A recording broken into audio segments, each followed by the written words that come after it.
Back to the Magic Treehouse. Chapter 3, Life or Death. Tigers? Said Annie. Cool! Jack read more.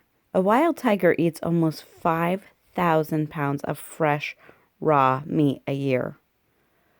Oh, not so cool, said Annie. Jack went on. Tigers usually leave elephants alone. But, like many smaller cats, tigers often avoid wild dogs.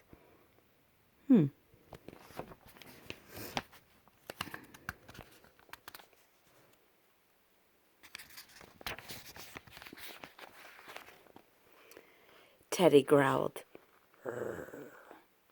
Wild dogs? Not a shrimp like you, Jack said to Teddy. A tiger would eat you in a minute, Teddy growled again. Just then, Ka and Ko began hooting. Hoo, hoo, coo, coo. The peacocks cried, Ka, ka, ka, ka, ka. A small deer made short barking sounds and stamped their hooves. What's going on? Said Annie. We better put Teddy in my backpack, said Jack, to keep him safe.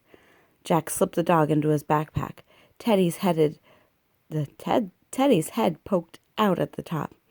All set? Jack asked the dog. Teddy growled again. This time a deep, fierce growl answered back. It seemed to surround them. Jack's hair stood on end. Yikes, said Annie. A tiger, said Jack. Hurf, hurf, barked Teddy. Ka and Ko screeched at Jack and Annie from their tree. They want us to join them, said Annie. Come on. She grabbed a branch and climbed up. Jack's hands were shaking as he put his backpack on. He grabbed a branch and pushed off the ground.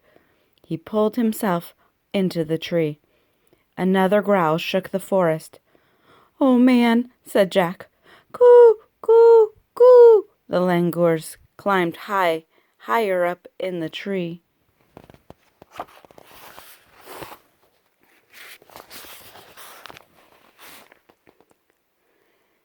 Jack and Annie followed them, climbing from branch to branch.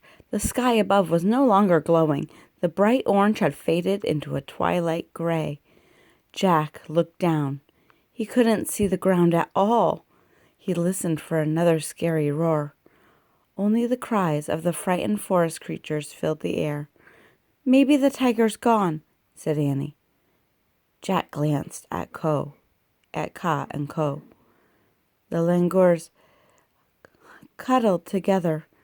Their dark faces looked worried. And maybe not, said Jack. How can we get through the forest without running into him? Said Annie. That's a problem, said Jack. It's getting dark. Soon we won't be able to see anything.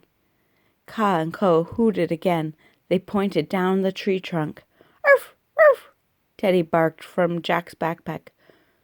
Do they see the tiger?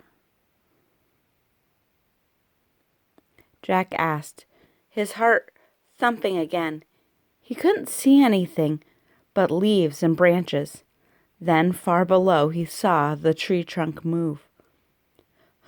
A snake, said Annie. A snake was slithering around the trunk. It had black and tan markings. The snake's body was as thick as a tree trunk. A python, said Jack. The python kept curling up the tree trunk. Is it poisonous? Said Annie. Jack pulled out their book. By the Last Light.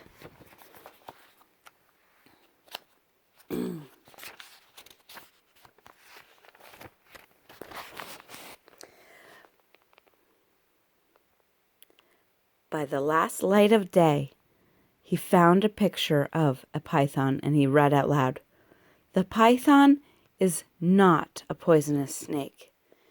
Whew, said Annie. Not so fast, said Jack. He read more. To kill its prey, the python squeezes it to death, and then it swallows it whole.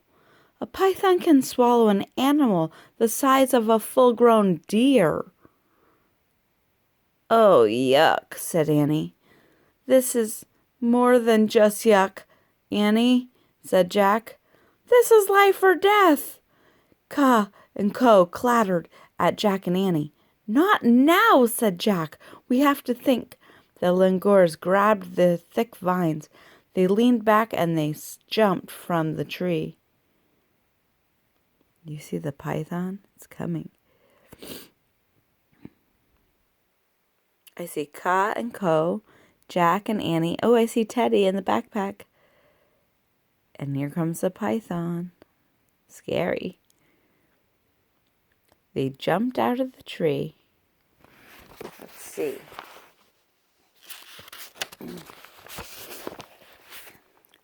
The Langurs swung through the air like trapeze artists. They swung over bushes and tall grass and landed in another tree. They screeched at Jack and Annie and waved their arms.